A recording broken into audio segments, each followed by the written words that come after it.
Hi, this is the news in Colorado Springs, according to me, and it's just because it's what I'm seeing, and I'm going to comment on it, and I'm going to try not to get political, but here we go.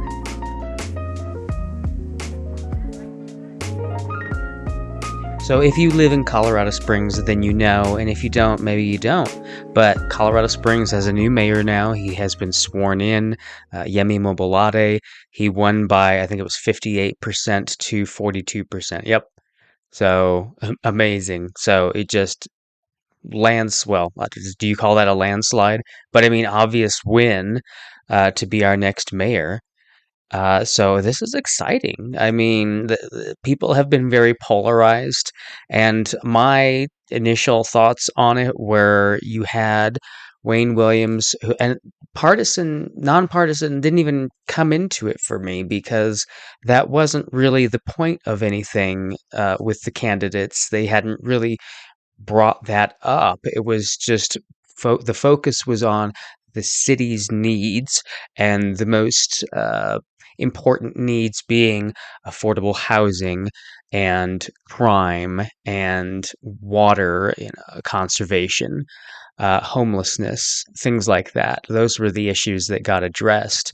And so when it's a bit harder to get into Republican and Democrat with that, I feel.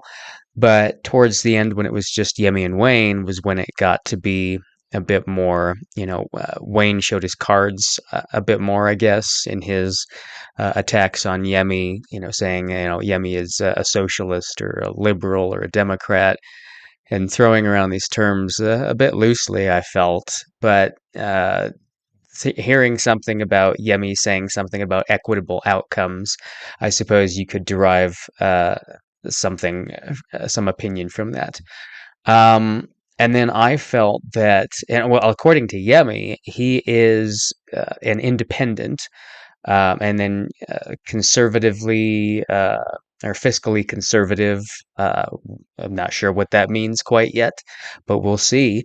So I felt when it came down to just the two of them, I said they both are, I think, fairly qualified. Wayne obviously has the experience. Yemi is already, he's has business experience and he has a lot of connections in the city. So, he has got a good chance at succeeding, being a great mayor also. So it really, I think, came down to which one did you trust.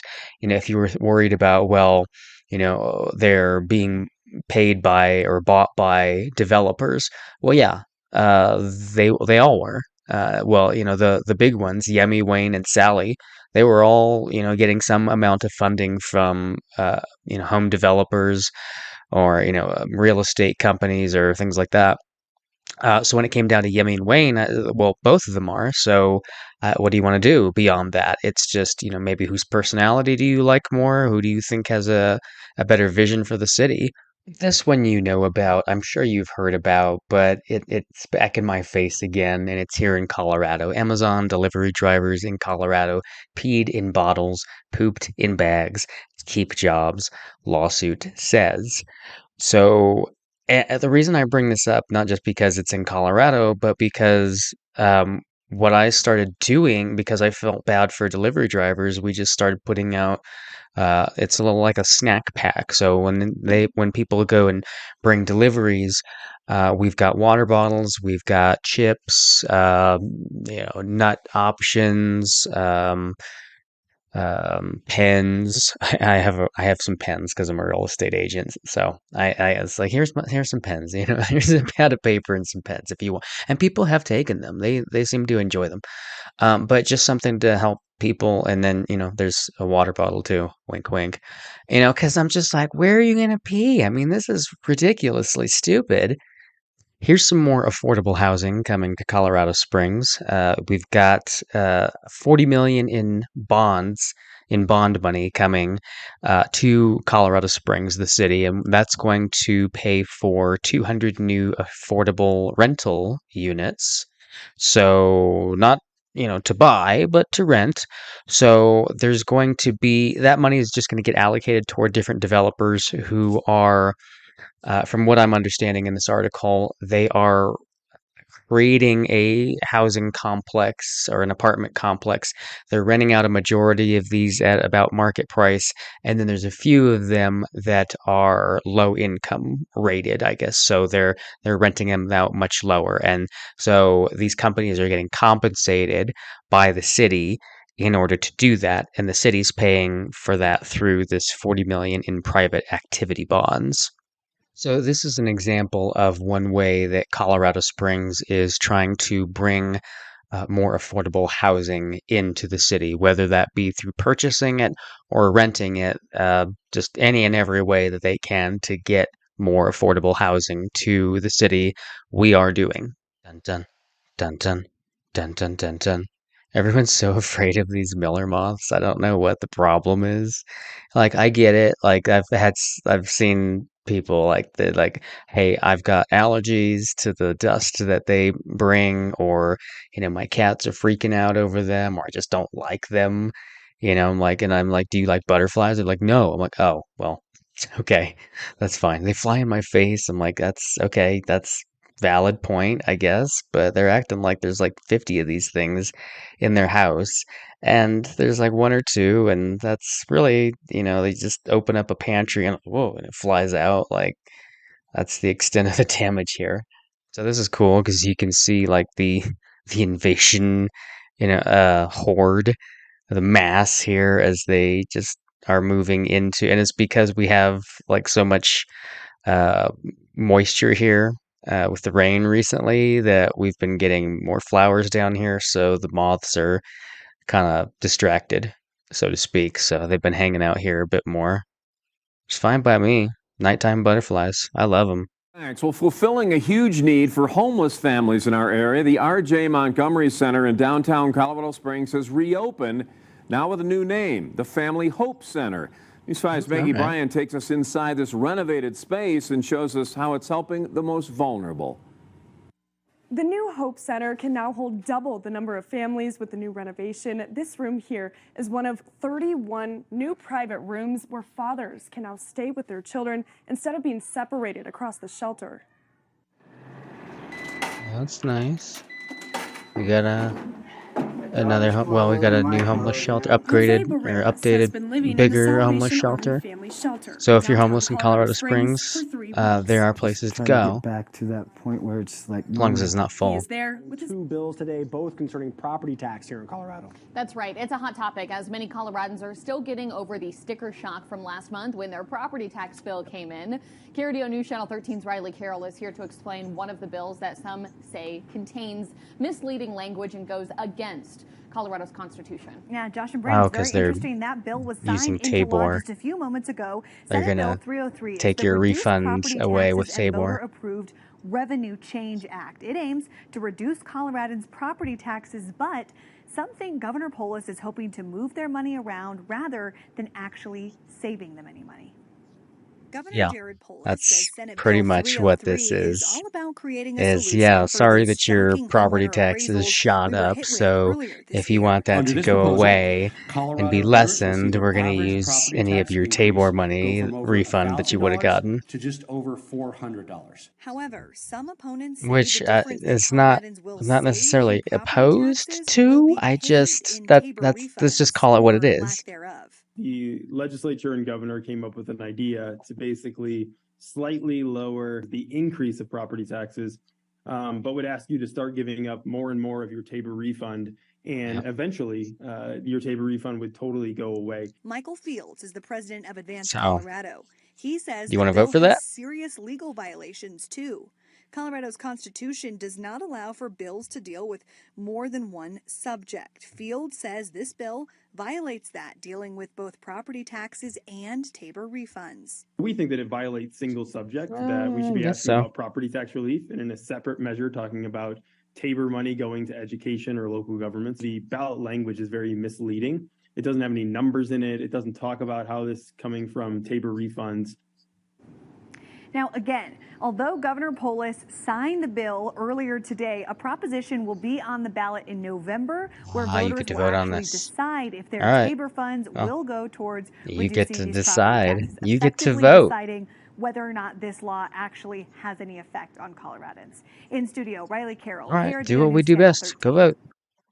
Well, in other news, D20 is banning books now. Academy District 20 is responding to parents following the removal of several books in their public school libraries. KRDO News Channel 13's Riley Carroll joins us live now. She explains the events that led up Books to that those books nobody being checked banned and out shares before comments they got from banned, parents and the by the district. way. Yeah, Bryn, this all started at the end of April when District 20 Superintendent Tom Gregory received an email from concerned parents regarding vulgar language in 3 library books found in multiple D20 schools. 4 days later, Gregory gave approval for those books to be pulled from the libraries.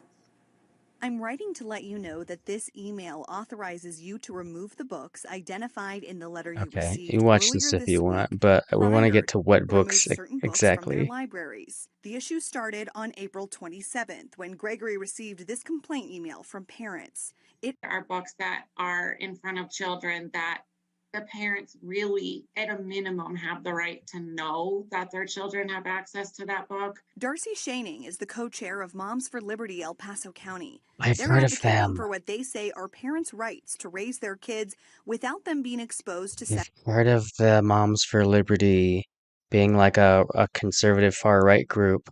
I'll have to look into that more. Was in D20 I and had was no about a idea. girl. I've I heard of can't them on repeat the TikTok. actual Wow.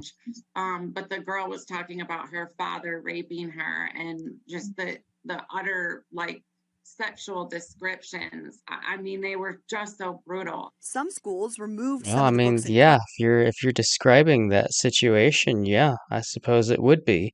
But what is the entire book about? Like, did nobody actually discussed what these books were?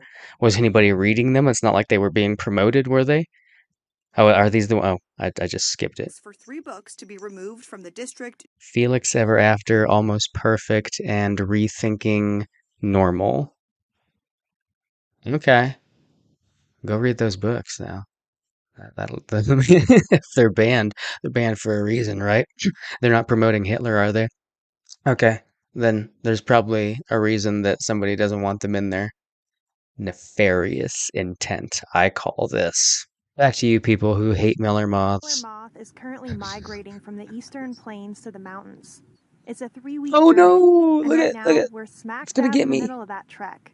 It's And coming. one history expert Oh, says they're that's looking cool. stronger I than want to look ever. at that. What caused them Bug to have exhibit. such large numbers this year? And that is probably a combination of environmental situations, the weather, and also the food supply that the juvenile form had. So they must have had a really good year. They're nocturnal, meaning they sleep during the day. So while we wait for the moths to Except when finish you their touch them. trip, the question becomes, how do we keep them out of our Oh no, did homes, you see there were like garages, 3 or and 4 even in one cars? video? I They're very, can't very attracted to light. fathom. So at night, when we're Ooh, I'm gonna link to this. Colorado Springs School District bans books, and this was D20.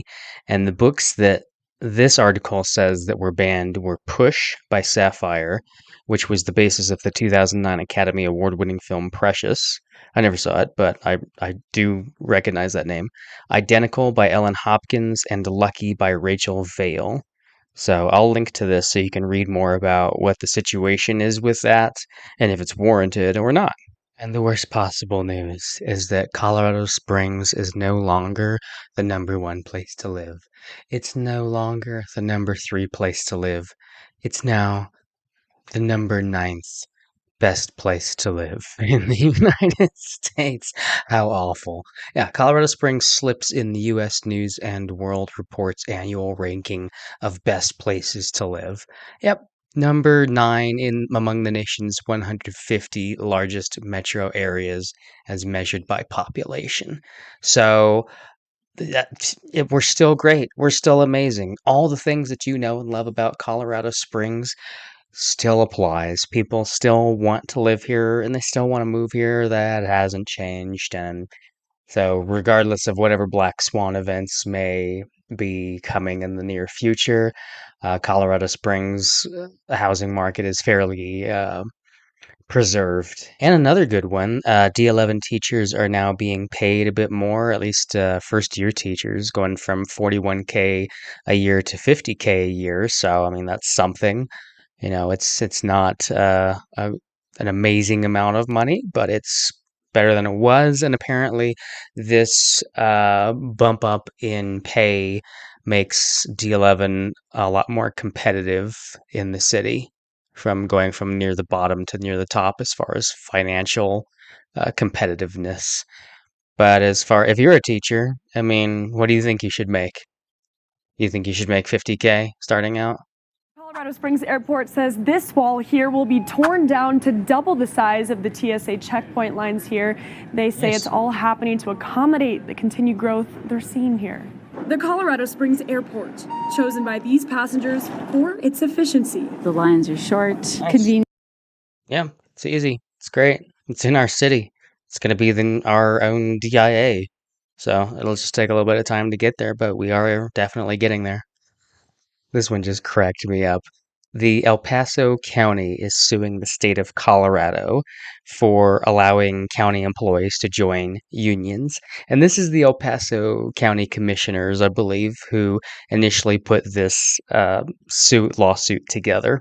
Paso County is suing the state over a Colorado law that allows county employees to join unions. That law is set to kick in July. News 5's Ashley Portillo explains how this impacts you and your money. Unionization is as necessary as it is expensive. El Paso County Commissioners have been vocal in their opposition since a collective bargaining for counties bill made its way through the state legislature last year. That's pretty much all you need to know, is that they're in opposition to it. I mean, they're in opposition to what? Better worker rights? I mean, I don't understand what the problem It is. applies to counties with more than 7,500 people. Here we have ended up with a very unclear policy that is causing a lot of problems for counties. County leaders, including El Paso County Commissioner Gary Geithner, is calling this an unfunded mandate, meaning they'll have to pay millions of local taxpayer dollars to acquire the proper staff to conduct those contract negotiations. They also worry the unfunded mandate would jeopardize service to citizens. And when you start putting unfunded mandates down. So wait, how much money exactly are they going to have to spend to negotiate on paying our city employees better? Is that what the deal I'm hearing is? Is that they need to pay for lawyers to negotiate that on their behalf? What is that going to take? A few emails? I mean, I don't understand what if you're not going to pay them, that's really what it comes down to, is like, what is there to negotiate? There's to negotiate that employees want better pay, and they want more time off, and they want more rights, and the county apparently doesn't want to give that to them. It creates a new burden that takes away from your public safety, your roads, your streets. Today, commissioners, along with it support from pays Fremont people. and How Elbert awful. County, also agreed this is overreach, that they should not be involved in negotiating all county employee contracts. And also reached out to one of the bill's sponsors, former state representative Danae Escar. Wait, did you just hear that? They should not be involved in negotiating employees' contracts, how much they're getting paid. You're right, you should not be negotiating that. You should just have it be done. Just say what it is. And if the workers feel that that's not fair compensation, then they're going to unionize. And if you're not going to let them unionize, that's what this lawsuit is about. Escar from Pueblo, who called this lawsuit disappointing. She says a number of amendments were made to the bill to help counties. Escar says county employees deserve to have a stake at the table when it comes to the important work they do. Reporting in El Paso County, Ashley Portillo for News 5. Ashley, thank you. According to the fiscal do they have note more on to the say bill, about this this? law will cost a county like El Paso County more than $2 million for staffing costs. Now, last year, more than 170 elected county officials. Wait. $2 million for staffing costs. Is that how much it would cost to pay our employees more money? Or is that how much they're paying to negotiate with these employees on their pay? Officials from all across Colorado signed a letter asking the governor to veto that bill in 2019. Colorado voters, you may recall, also voted down a collective bargaining privileges that would have kicked in for Colorado Springs firefighters. Oh. Well, for firefighters, I remember that one for firefighters. That's a little bit different than the entire city. Interesting. What do you think? These are the news highlights in Colorado Springs that I found interesting. So, if there's some additional stuff that you found interesting or you'd have an opinion on something, leave me a comment below. And if you or someone you know are looking to buy or sell property in the Colorado Springs area, I am a real estate agent here in Colorado Springs with Remax Real Estate Group. Reach out to me and I'd be happy to help you with that.